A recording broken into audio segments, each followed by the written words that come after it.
Hello, hello, hello, hello, hello, hello, hello, and welcome to Failcast. Oh, that wasn't good. You can tell I've not had my morning cider. Oh no, not alcoholic. Right. My name is Simon, and welcome to Hyphen Games. And definitely Zero is also with us. Pip pip tally ho, what? I'm putting my posh voice on because we actually managed to predict every driver move for the remainder of the season. I know, fuck a duck. You can't see, but I'm swirling a glass of brandy. I mean, it's an invisible glass of brandy, You've but got a I am monocle doing it. in. I'm actually doing the hand motion as we speak. I mean, that shows that, that's the level. I mean, our driving is completely inept. Our ability to make videos is completely useless, but we know our Formula One. If you're coming here for people who know what's going on, we know what's going on. We got it down. We have. We got it down. We called we called it all. We called every single thing. Amazing. No. So we're going off to the Chinese Grand Prix for qualifying for that. And I'm assuming we'll be discussing in a rather smug nature all of these moves and what they mean. Yes. I shall pop on a yes, tash. I'm gonna wear the smug face all the way round.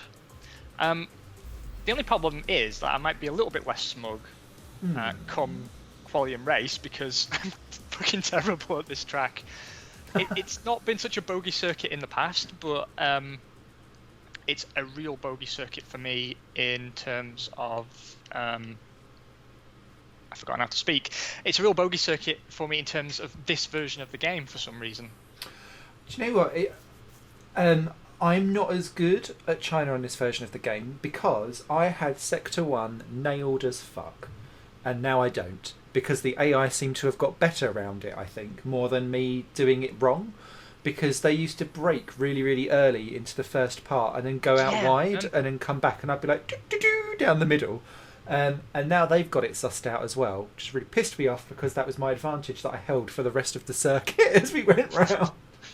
I was just trying to think there what tyres I should take, and I've taken the soft selection, but really I should have taken the hardest, I think, and just relied on staying out longer during the race. Yeah.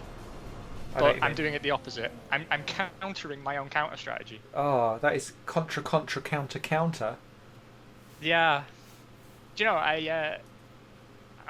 I'm not going to spoil it, but I watched your Motorsport Manager video. Great job, by the way. I thought you did a really good job going over the technical details of the game, showing it off. You did a much better job than I fucking did. No, but yours was hilarious because you was like, there was a moment of discovery on every page you went to. It was like Tomb Raider, but on desktop. Tutorial is for the weak, man. It's for the weak. I just thought, dive in, turn all the tips off, figure it out as we go. I need to do a little bit of a cheeky setup. I have a setup in the bank, but it's awful. So I'm just gonna fuck with it. To be honest, I currently have my PlayStation 4 on next to me because I'm ahead in the career mode compared to where we are. I've already got a setup sorted, so I'm quickly going through. So people who are watching this will see what I'm doing as we're going along. But aero, 4 front, 3 rear. 70 on both of the throttles. Then 3.2, 1.7, 0.11 and 0.34, which doesn't seem to... Why does it do that? And sometimes actually what you've selected doesn't come up next time round. Bah! Yeah, it annoys me that. Especially when I'm copying setups online. Do you know what I've just realised? What's that? Congratulations, me. Uh-oh. Stupid fucking idiot. I crafted this setup from my experience, firstly in the Sauber, secondly in career mode, and third I did terribly. But also, it's a wet weather setup, and we've got dry for every session. So I'm going to tweak the balls out of this and hope for the best. Yeah, that'll probably do. Let's talk through it. 6.6 on both wings, so I'm running a bit more downforce than you, right? Oh, yeah. That's unlike me. Normally I'm a bit slippery. Definitely. 80%, 70%. Everything's set exactly in the middle on the suspension geometry, which is how I know it's going to be a terrible setup. Oh, I've pushed everything on the roll bar and ride height down to 5 on that one. I might do the same thing then. And 6-7 front rear. Alright, my suspension, I've gone 6-6. I've stolen your roll bars, so 5-5, and the ride height is 4-4. Ooh. Brake Right. pressure is 72%, front brake bias 62%. Yeah. I don't like running front brake bias, but apparently I have to do it, I think. Front tyres are 23, rear tyres 21.5, and the weight distribution is 8. Just the one. Same on the weight distribution. See, the thing is, we should do this more often, because I do like trying to figure out how you and I like cars different. I like understeer, I think, because I'm heavier on the accelerator and brake because I've got fat fingers. So I like a car where I can push, and same with steering wheel as well, because I've not got the finesse. So if I get the opportunity to just smash the analog stick over as much as possible, that works for me, which is why I go for understeer, because then that can kind of counterintuit my fat thumb just going all of the right, all of the left. Think of it like a really bad jelly wobble on a jelly trifle. You know what's just happened to me? I've seen that you've got lots of traffic. No, it's that I'm the only one home today, and the doorbell has just rung, and it's the fucking DHL man. Oh no! Are you able to park at the side and go? No, I'll get flagged. It's all right. You can naff off. I'm annoyed at him because I ordered some dumbbells Oh wow! the other week, and yeah, I'm trying to be less fat, right? Man. And it was a 30-kilo package. I waited for him all day, and he just posted a note through the door saying, "Sorry, you weren't home." Oh, I hate it when that happens. It's like, you son of a bitch. Well. Ooh, talking packages before we get onto actual F1 stuff. One of the best package problems that I've ever had. Yes, I know I've just said that like that. Yeah, I was about to chime in, but I thought, no, let him get away with it. It's one of the very few I'll ever get away with. I'm gonna pause 1 second. You talk. I'll talk. So,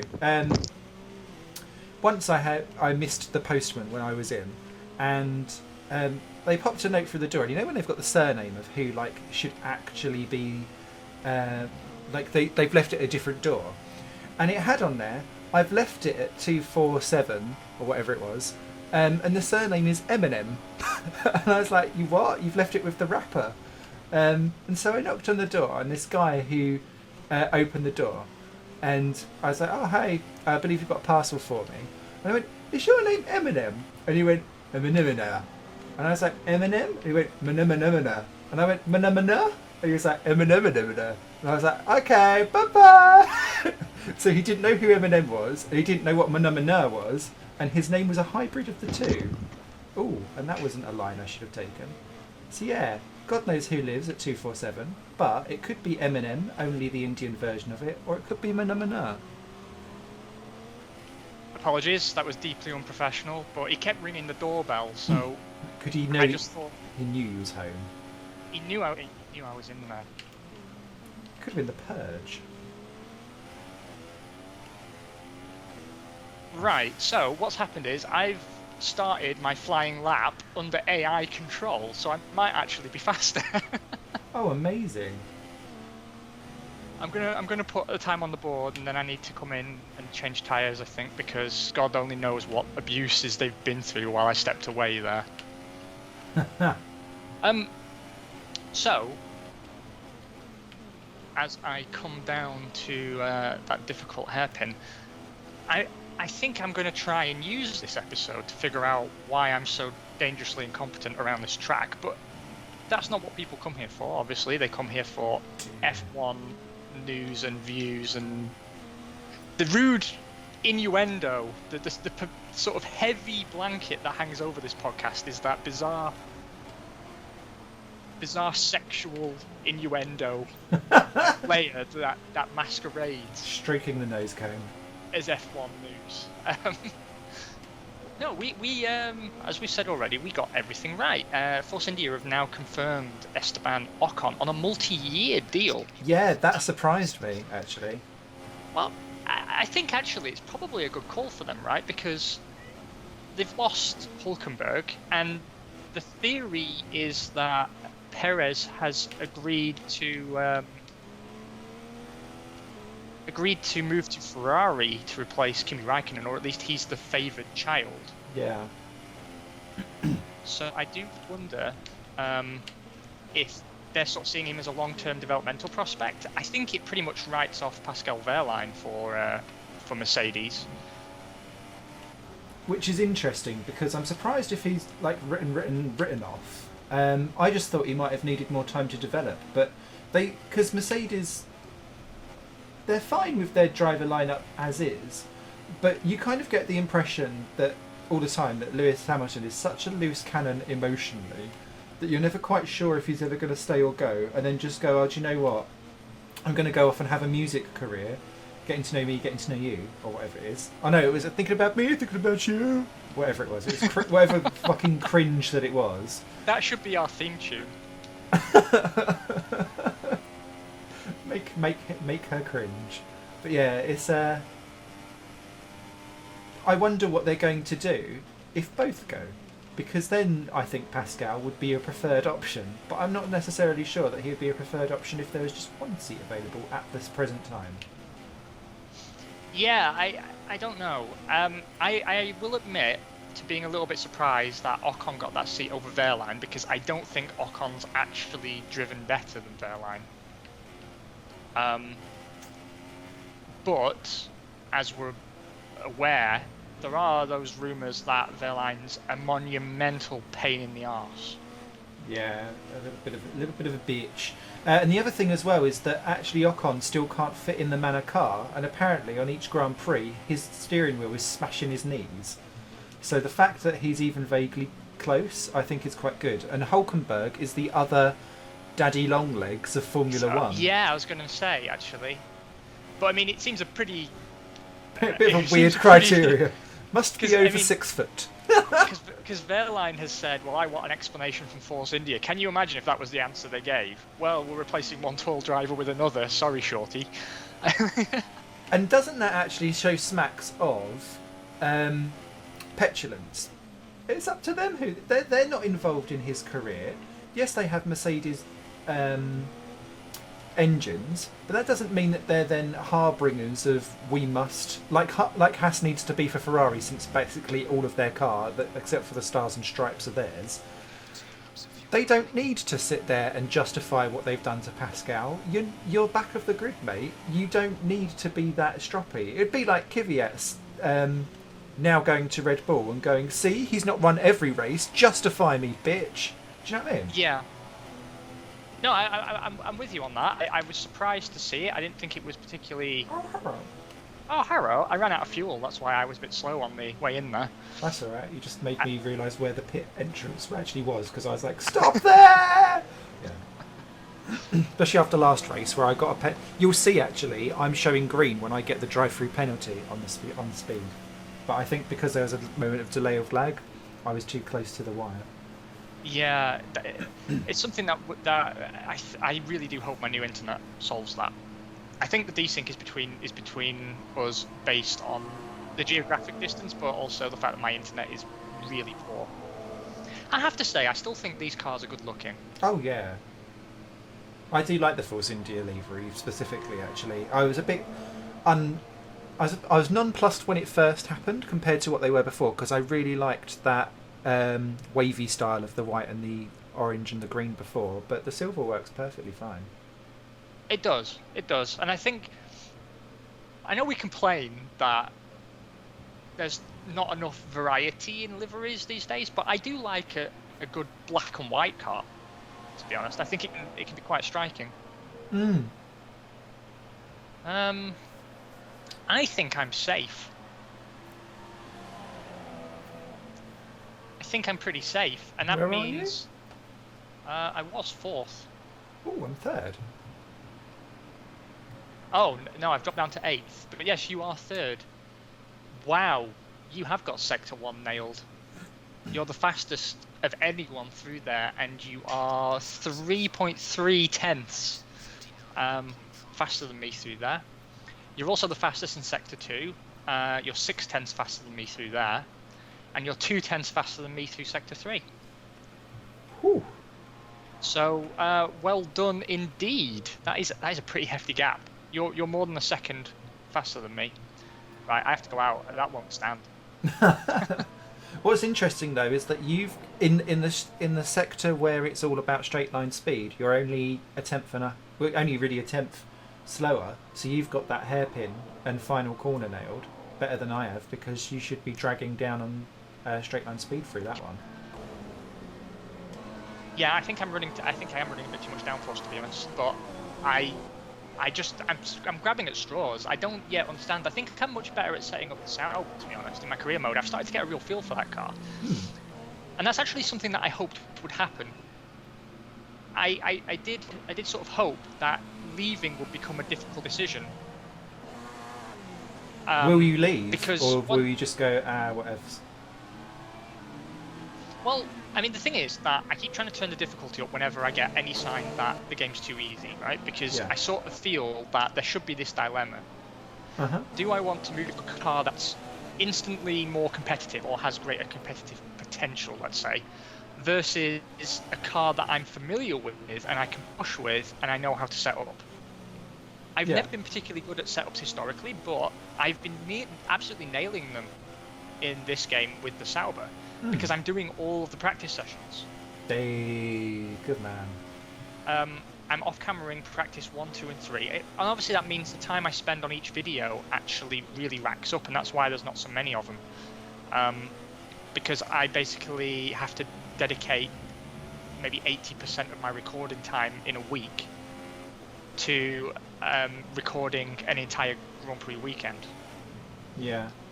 But it is giving me greater insight into that car, and now I sort of would feel that this series with you would get greater benefit if I was in the same car in both series, because I'd be able to come through to these episodes with a setup in hand that I'd already crafted specifically for that car and track. Sure. And there is definitely differences between the two, because like the setup that I've got is for my Renault, which I'm in the career playthrough of. But when I put that on different other cars, or if I take it onto like the online one where everyone's all amalgamated into the same car, you don't half notice a difference. It's really, really intriguing and good. I love it. You do, and also I do think that it's not like the previous games where there is just a objectively better setup. Yeah. Which I do really appreciate. There are setups that get like 5-star ratings on Steam Workshop that when I try them, I find that I just can't get them to work for me. Yeah. And it's very much around like people that do the time trial setups versus the actual race, where something is more controllable over a lap and doesn't ruin your tyres, obviously, as well. Yeah. But again, it's good that variety is there. Speaking of variety, and I know we should be talking real F1 again, but let's just take a brief moment, please, to thank the video game gods for Motorsport Manager not being a complete wash. Oh yes, absolutely. I'm so thrilled, and I love just how many people on my from my sim racing community seem to have got it. And I've seen someone that's also been able to stick their own names in as the drivers. And stuff like that. So apparently it's available on Reddit. Someone's worked out how you can get all the real names of drivers back in. Good, because I'll be honest with you, I was a little bit disappointed that they didn't add it organically. I thought you should be able to create your own team. You know how they've got that really great system of traits and synergies and stuff, which is something that, again, we've been asking for. Do you remember when we were, I think it was the years we were at Caterham, and we were talking about how to make the best F1 Manager game. Yeah. And they listened, clearly. They've ticked off quite a lot of those boxes, to be honest. I was surprised exactly how much of what I'd always wanted they got in. I still think it could be better. I still think it's got that sort of childish presentation to it a little bit. Like I guess it's hard to generate drivers and stuff at random. Yeah.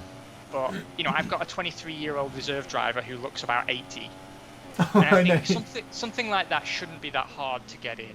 I think the presentation could be a little bit better, and it still feels a bit mobile gamey in races. I think you should be able to zoom in or get TV style presentation. But Motorsport Manager 2. Exactly, and that's fine. And I'm quite ignorant because I don't play mobile games because I'm a bit snobby. But it's I think coming from those god awful other games, I'm just delighted that there's actually cars that move that don't explode everywhere at all. Just to let you know, you are the fastest car in Sector 3. I know I had a fucking amazing sector there, and I'm 5 tenths up on my time on this lap. Oh wow! So might actually improve. I managed to get a lot of speed coming down the back straight, which is odd. I got past K-Mags on merit. Do you know, I'm going to take back what I said earlier about the downforce on the car, because my braking into that final hairpin is mwah, it's Italian chef kissing his hands, glorious. It's a mozzarella meatball. Nicely done, sir. 2 tenths. 6. I'll take 6 for a track I'm absolutely terrible at. Not terrible at all, mate. Only 2 tenths. Oh, 4th and 6th. Come on, that's not too bad. I finished 2 tenths down on you. You did well. I'm quite happy with that. Both Manners ahead of both Renaults and Saubers. Lol. But of course, that's only Q1, so I don't know why I was pushing so hard when I was clearly in. It gets you ready for the 1 lap special in Q2 because it's this. See, this is what fucked us up in Bahrain a bit. I think was Hamilton got an exceeding track limits warning. Lol. Awful lol. We spent extra laps on our tyres, which meant we had to come in early, which then caused us all of our issues elsewhere. I think. So I know, but I sort of feel a pressure for the viewers. You know, they don't want to see the inside of the pits. Oh no, probably. No, I know. Yeah, let's advance to the next session. I'm still going to stick on Motorsport Manager a little bit longer. Sorry, guys, who are here for the F1 news. Well, I know you don't like it when we talk video games, but I can't recommend this game enough. Yes. It may have sounded in like Q1 there that the little bugbears I have were massive, but they're really, really small compared to everything else. I mean, also I like that it's not a straight. This is a mobile game. Put it on PC. Like they've actually made a PC game from a mobile game base, and it runs buttery smooth. It's so well optimized that I found it's very rare that I'm impressed by something you don't notice. Do you know what I mean? Like if a game doesn't have problems, you don't go, wow, that's amazing. You just, that's how it should be, right? Yeah. That ran so silky smooth that I actually had to be impressed by it. Yes, it is beautiful, and I still feel like after, I think I've got 4 or 5 hours on it at the moment, because I've not had a run. I've got a run on it planned for this evening, where after I've had some drinkies, I'm going to sit and just go nuts for it throughout the night, I think. But I still feel like I'm learning and discovering that many hours in. I don't feel like I've found the formula for success by any way, shape or form, because there's so many different ways that you could do it. No, exactly. I mean, I've only done 1 race session and it went really badly, but for me, a symbol of great game design is the fact that I immediately knew what I'd done wrong. Yeah, because the feedback is instant, isn't it, pretty much? Yeah, but it's not overwhelming. Yeah. I mean, I was busy playing around with setups, and I thought I'd interpreted their setup advice really, really well. And I love the fact that it's saying things like, can't we just go back to the previous rings? And stuff like that. And I'm like, yes, we can. Thank you so much for being informative. Whereas the other one's just like, this is rubbish, I don't know what's going on.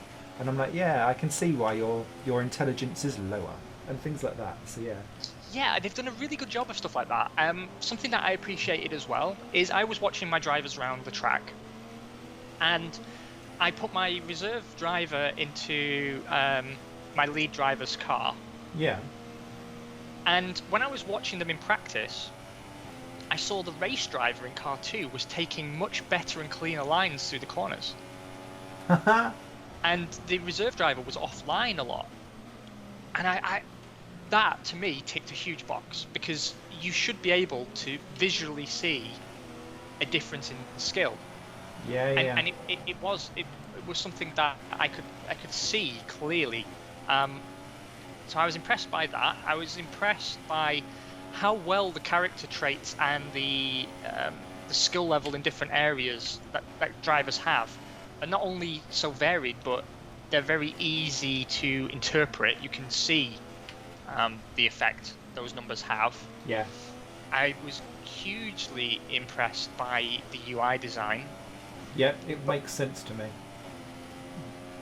Both in the design of the menus, but as we said with like the setup and the driver feedback and everything, you have a lot communicated to you without being overwhelmed by messages. The messages you do get are very cleanly formatted. They contain pertinent information that's easy to understand, but they have a bit of world building character to them. Yeah. I like the Football Manager style of news posts that link what's being talked about, so you don't have to dig through menus. So when a driver is mentioned in a post, you can click their name to go see their profile straight away. Yeah. I like that. I like that you can tag drivers for later inspection. Yeah. I like that they've put in my idea for synergy between driver and race engineer. Yes. That is so helping me. My only real issue, I suppose, is I think they've been a bit lackluster on what I call in Grand Prix World the key suppliers. Like, the fact every team produces their own engine, and I think there was a possibility there to do the customer partner work steel arrangements, have engine suppliers come into the sport and exit the sport, sort of really mess you up.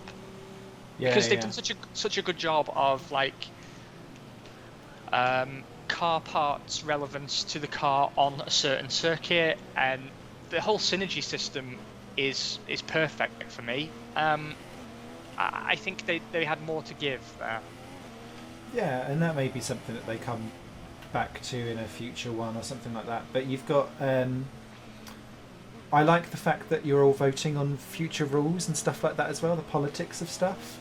Yeah, and you have to think about how those rules affect you. Yeah. I mean, there's a vote on a layout change for a track going on in my game, and I know my car is likely to be better around the current version of that track, so it's not arbitrary. Like, there is a reason to vote a certain way or not, and I really appreciate that. Yeah. Look at you on pole, like king of the world. This will not last. King Noodle.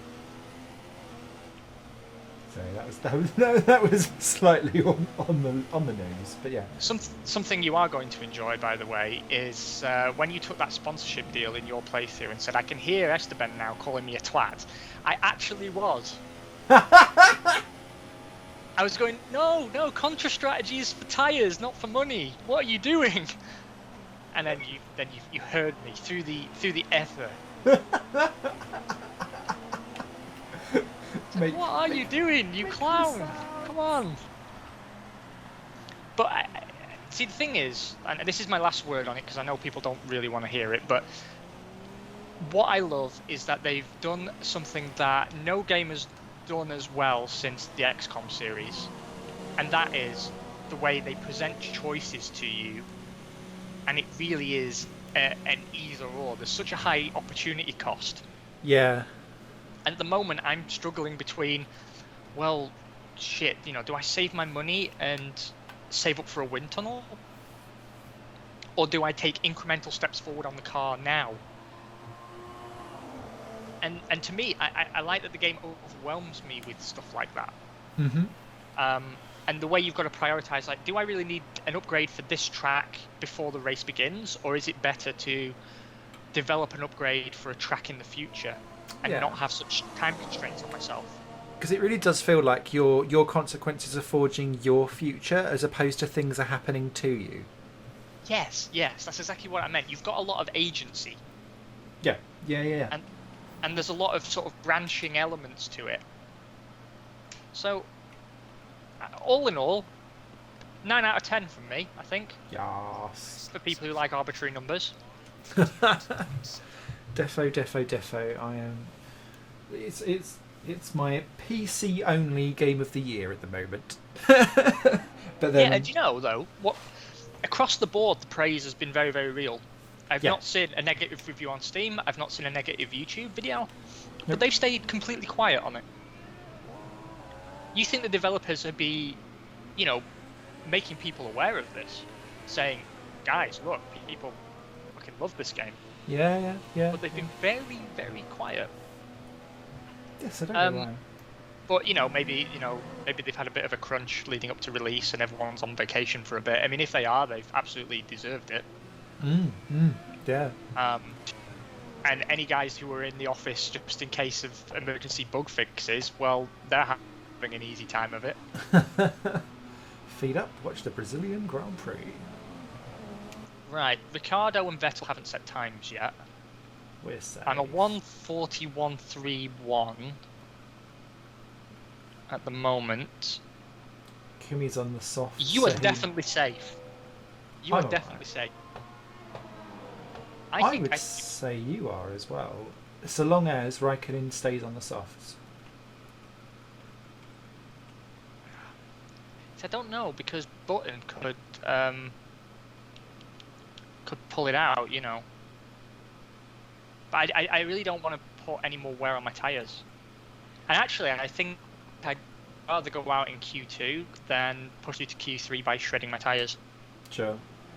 I really do. I really do think I would. I might be safe.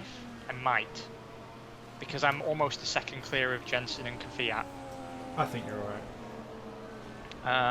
Vettel hasn't set a time yet, though, so that could push me down to 7th. Mm-hmm. Bottas and Raikkonen will almost certainly get past me in this session. That makes me 8th, 9th. And Massa's staying on the softs by the looks of it, so you're alright with that. Yeah, I don't know. It's scary, but we'll give it a try. Let's look at the live TV feed. Are you going out again, or are you staying in? I'm staying in, but I'm watching everyone else at the minute. I think that's a very wise decision. Might be right then. On to real F1 news, shenanigans, all that kind of stuff. Let's talk about Brazil. Qualifying is tonight, of course. Yes. Big weekend for one Mr. Rosberg. Absolutely. Now, I was reading in the German newspaper today that their take on it is, they posted a picture of him with bloodshot eyes as well, by the way, to just emphasise it. But their take on it is that despite saying that he's not counting his chickens before they've hatched, that actually he's putting quite a bit of pressure on himself. And if he fails to win the championship this season, he's going to be irreparably broken. Now, I don't necessarily agree with that. I genuinely believe he's not getting ahead of himself. When he says, I don't think I've won the championship just yet, and obviously he hasn't, I think actually he's maybe been getting some coaching from somewhere, Roman Grosjean style. Yeah. Because I believe him. I believe that he doesn't consider the championship in the bag, and I think that's a healthy attitude to have. Absolutely. He won't stop fighting for it, and it also means that if he does lose it, well, he didn't assume he had it in the first place, if that makes sense. I mean, I don't think he'll bounce back from losing it necessarily, and I absolutely think he deserves it. I think anybody who says he doesn't deserve it is probably maybe a Lewis fanboy, because for me, if he wins it, he's won it by virtue of Lewis being complacent in the early part of the season. What's your take? So I absolutely think Nico Rosberg deserves the world title. Similarly, if Hamilton actually gets it, he deserves it too. It's a 21 race campaign. You are going to have ups and downs, and I hate the way how the British press have labelled it as a Hamilton's lost it through other means. There's probably a reason why your car is always the Mercedes one that's blowing up. Maybe it's because you are harsher on it, or you're not got a synergy right with your mechanics, and you're not the one that's staying there late at night helping them out and making sure that things are all right because you're busy off doing a Playboy lifestyle, perhaps. But he won't get drawn into it, and I think that's because it's so set up to be an epic fail if he does get drawn into it, because in a way those German press people are quite right that he's never going to have, but probably, such a golden opportunity where even quote unquote coasting home for second still gets him the wins overall. And so you almost don't want to let it pinch themselves, because thinking back to, was it 2010, where everyone decided to get to pit and then get stuck behind Petrov, and the unlikely one won. That's the kind of epic fail that everyone's just like, oh, for God's sake, facepalm, and it will be all over the news for ages, and it takes so long to recover from that. And for me, Rosberg started building up to this from the end of last year, and needs to continue with his mentality of one race at a time, bite-sized chunks. I can then compartmentalise and deal with the loss when it comes, and then move on again. Because otherwise it becomes that whole brownbeat stuff. Because we've seen it before, like from Spa in 2014. That for me was the pivotal moment where he lost the championship, because the team undermined him, and you saw that he was browbeaten as a result. He's much more, I think, internally affected than what he lets on, and what he gives out in the press as the media. And so by being able to kind of compartmentalise. Thank you there, with your whiskey brandy Tash and monocle. It will sort it out, I think. Button's not beating you, by the way. That's strange, because the live TV feed says he's 7th. Oh no, that's in the standings. Go down 10th. Got it. No, I think you've made a pretty good analysis of it there, actually. For me, I'll be honest with you, I want him to win it in Brazil. I would like him to win it in Brazil. I just think... with a win. I think, to be honest, it is all stacked in his favour. Lewis has never won in Brazil. I'd like that to continue, simply because I think I'd like to see a race in Abu Dhabi where this is not hanging over both of them. I'd like to see how Lewis copes with having lost it, because we know that Rosberg actually has a lot of tenacity. When he lost his first shot at the World Championship to Lewis at Abu Dhabi with a gearbox problem, he told the team, no, I want to finish the race. And I think that showed a lot of strength of character, actually. Yeah. He really impressed me with that attitude. Yeah. He didn't throw a strop. I mean, he wasn't celebrating Lewis's win, but of course he wouldn't be. But he showed a lot of character, and it was the Nico Rosberg that I really liked when he was at Williams. Yes. And I've seen glimpses of that Nico Rosberg this year. Mm-hmm. Just little glimpses. He can still give off sort of a very aloof, arrogant personality occasionally. Yeah. He can be a bit snappy with the press, which I don't understand. Mm.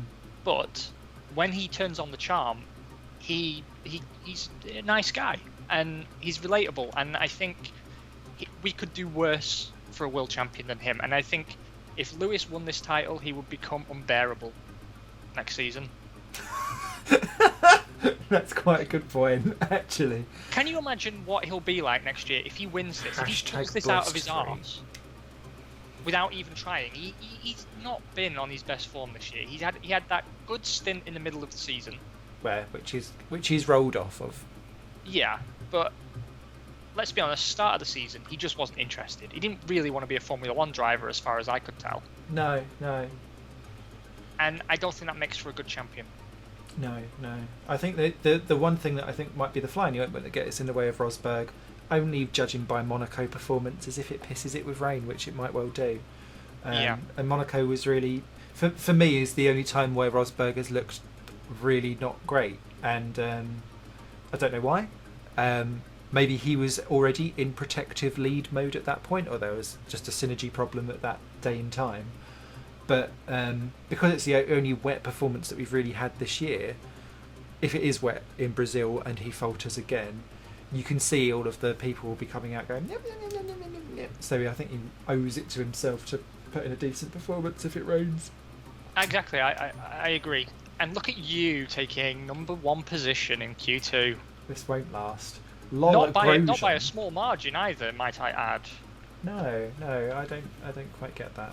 Confused. Monocles at the ready. Brandy glasses on the swigging.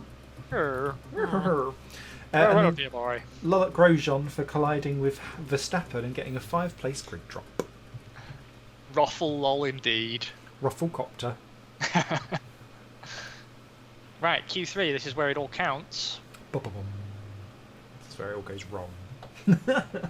Yeah, I'm gonna try and have a clean lap. I think the problem with me around this track is that I try pushing too hard, and if you get the line into the corner wrong, Yeah. it screws you. Just want to take a second on video games again. I'm sorry, guys, but can we please give due recognition to Cody's for this? Because I only noticed it in my own playthrough like 2 episodes ago. Yeah. But they've animated the pit wall guys, and they will hold out your pit board when you come across the line. Oh, okay. They hold out your pit board with your time on it.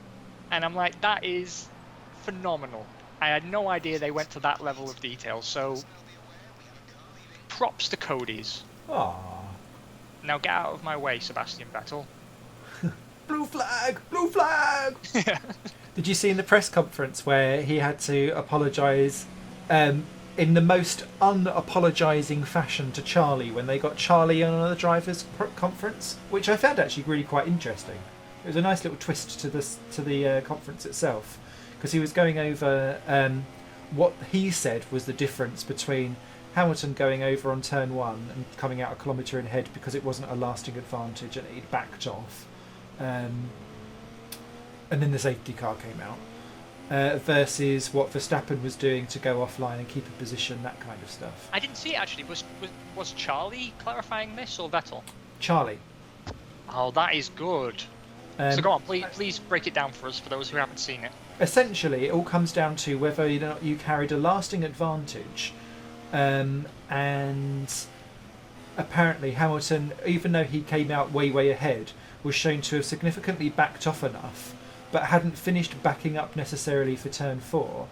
And if the virtual safety car hadn't have came out and backed them all up and so on, and he hadn't have continued his backup whilst that was going on, then he would have been given a penalty, is what he was saying. And that sets the precedent for what happens now in the future, because if something like that does happen, it's going to be much more clarity. But essentially it then went out to the press, and the press basically said to the drivers, what rule would you want? And they all went, less rules but with more definite on-off clarity, and we would like the going off to be the punishment, not the penalty that happens afterwards. So if that's a go round the long way like they do in Russia, they'll do it there at Mexico, and they need to go out of their way to find like weird loops out or awkward curbs that are going to make you go off and cost you the time there, and they don't want any post penalties post the off. I like that actually. I think bring back gravel traps. Yeah, I know Bring cars back some get dug in, consequence. but yeah, there needs to be consequence. I was watching actually some old IndyCar stuff, the 95, 96 seasons and stuff, and they're going around, I'm going to say Elkhart Lake, but I don't think it was, and they get to this certain turn, and essentially the commentator says they've all decided, because this is the place which is the fastest corner, and there's only one tractor there, if you go into the gravel, you're out, and we're just going to come and pull you out of it, because we're not going to spend time risking people's lives going out and pushing the car back into the track. We've all agreed you're just out of the game. And lo and I behold, like that. it's a wet race. Everyone's going down the inside on slicks, trying to overtake people, going onto the damp patch, and they start sliding off, and little cars are going out of the race left, right and centre. And I thought, yes, this is what I miss, because there is no payoff for any of this, comeback for going off onto tarmac.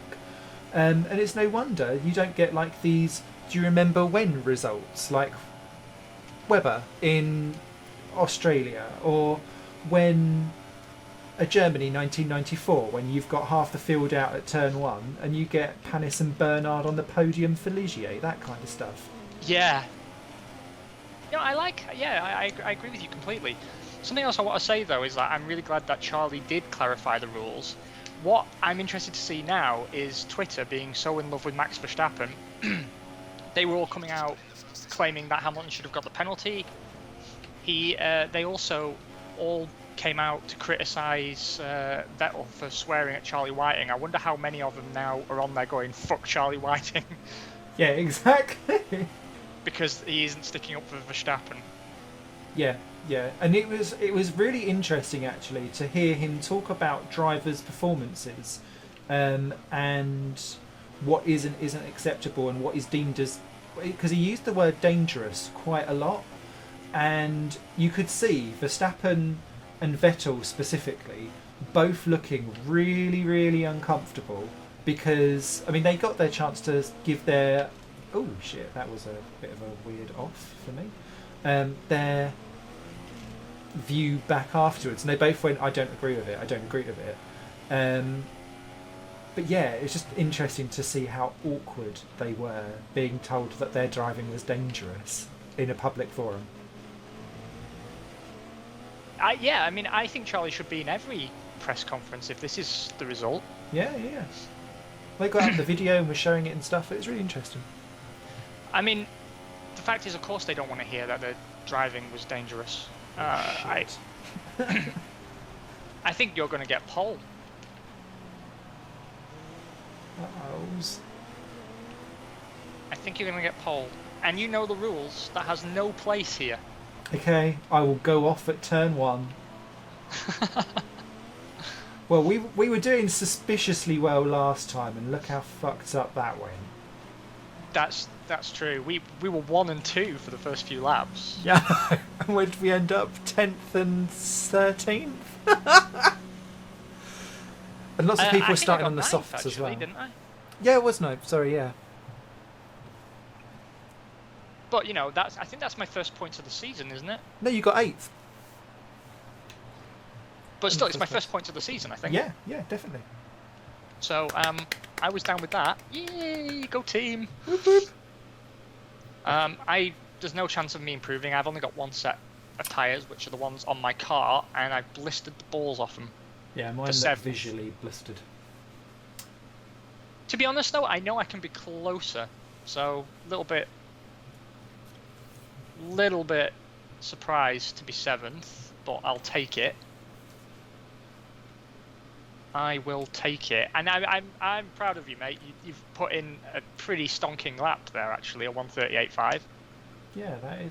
I'm surprised myself. It's funny, isn't it? Like with my laps in Quali in the last session, where I was crap, and suddenly second, boom. It comes out of nowhere. Like when you're in the zone, I think. Yeah, definitely. So, on track. I do think that bring back gravel traps, particularly with the new more 80s style cars coming in, that should be a bit squirmy on the corners. I mean, they've said they want to see the cars moving on the corners. I think all that could sort of inject a bit of life back into it. That combined with the fact we're getting a lot of young drivers who are in on merit, which I know we talked about it last time, but I can't reiterate enough how happy it makes me to have that happen. Yeah. I really thought the end times were upon us. Yeah, because we had a wave of people that were coming in with budgets, and we was like, So, yeah, it's nice to see that it's swinging back the other way. And I think it's important when it comes into a new formula, because you need that talent to be able to truly understand whether your car's gone in the right direction or not. Agreed. Now, we've got a history here of making predictions. Usually right, more often than not. So there's been a big issue that I saw come up on a motorsport forum quite recently, and I think it'd be very interesting to get our take on it, particularly yours. Right, now this is thinking long term, right? Very long term. Okay. Obviously, we know, I mean, maybe Donald Trump and Mike Pence don't agree, but we know climate change is an issue. And we know that fossil fuels are not going to last forever. No. F1's already moved to hybrid technology, but eventually they will have to eliminate fuels altogether. What happens to Formula One? How does it transition, given that Formula E is already in existence and is the premier motorsport tier for electric motorsport?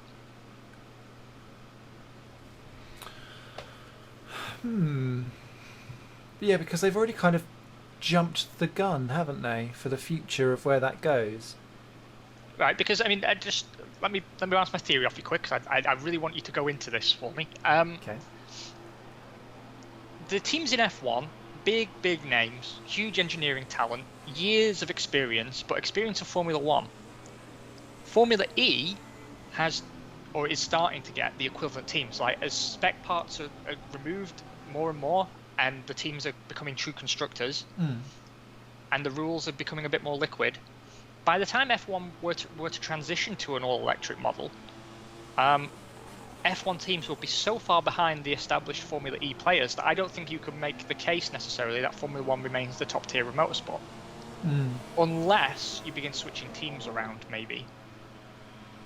Now, I'm really interested. What's your take on all of this? What do you expect to see?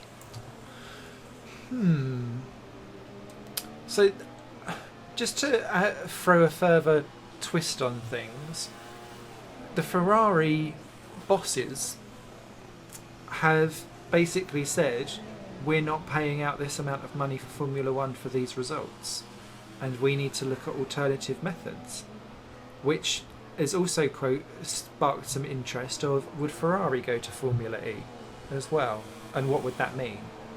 I guess for me it would be what is electric the only fuel of choice, and the way how they do it with a battery? Is there any other innovative ways that can produce power that they could then go down a route that could try and make it sexier than a couple of Duracells? Actually, that you make a really good point there, because obviously hydrogen fuel cell technology works basically like a regular fuel-powered engine, except all that comes out the back is steam. I mean, the problem we have now is that hydrogen obviously is extremely dangerous and volatile, so you probably wouldn't be able to have in-race refueling, and crashes would carry a lot of danger still, I think. Absolutely, yeah. But, and also the problem is getting hydrogen in enough quantities easily. It's very hard to scrape hydrogen off other things, I believe. But, yeah, maybe hydrogen-powered motorsport could be the future there. You've made a really interesting point that I hadn't considered. I was thinking of other things like forever. You know how you get like the balls that go like kinetic energy? What could that be? Or is there a thing for not like a wind powered car? Welcome to methane F1. Turn into turn one as it goes. But there's quite a different range of different energies that they could look at trying to harness. And so, because Formula E for me means Formula Electric, and so where they've cornered that market, and it's a very good market and it's a growing one, and one that in theory, if they place it right, could actually supersede Formula One, and Formula One becomes almost consigned to the history books as the fossil fuel formula in a way. I agree. Yeah. And it's tricky. It is tricky. And the problem Formula One faces as well, by the way, is that Formula E is incredibly watchable. Yes. Like, it wouldn't be so bad if electric racing was dull, but it's not. I mean, sure, it doesn't have the glamour that F1 has right now. No. But I think it will in the future. I mean, it's already pulled Jaguar back into motorsport. Yeah. Yeah. I mean, and I think a Ferrari or maybe an Alfa Romeo branded Formula E team would be very exciting. That would drive a lot of interest in the sport. And let's be honest, whether it's hydrogen power or battery power, electric is where we're all going to be. And electric cars are a lot of fun to drive. They accelerate very, very quickly. I think there's a lot of room for innovation. I think Formula E is the formula of the future, but being such an F1 lover, it does make me a little bit sad that you're right. Maybe it's the formula of the past. What a note to end this specific episode on. Yeah, I know. Quite profound, isn't it? And the fact that you've got pole. It's a weird world that we're entering. I know. This is a Trump-esque upset that is going on. We had to get one Trumpage in there, surely. Of course we did. But I've outqualified Verstappen, so... Oh, Weld is good. Weld is good, mate. That means the brandy doesn't have to be put away just yet. Nope. Twiddle it round, twiddle your tash, and carefully wink in that monocule. Thank you ever so much, as always, Mr. Esteban, for being... it's a pleasure and a delight, sir. It is. And we'll be back, probably, the very next day with the race video. And we're going to go straight into that now. So, wish us well, and we shall toodle pip into the night. Toodle pip. Toodle pip, skiz. Too bad. Let me just F9 that.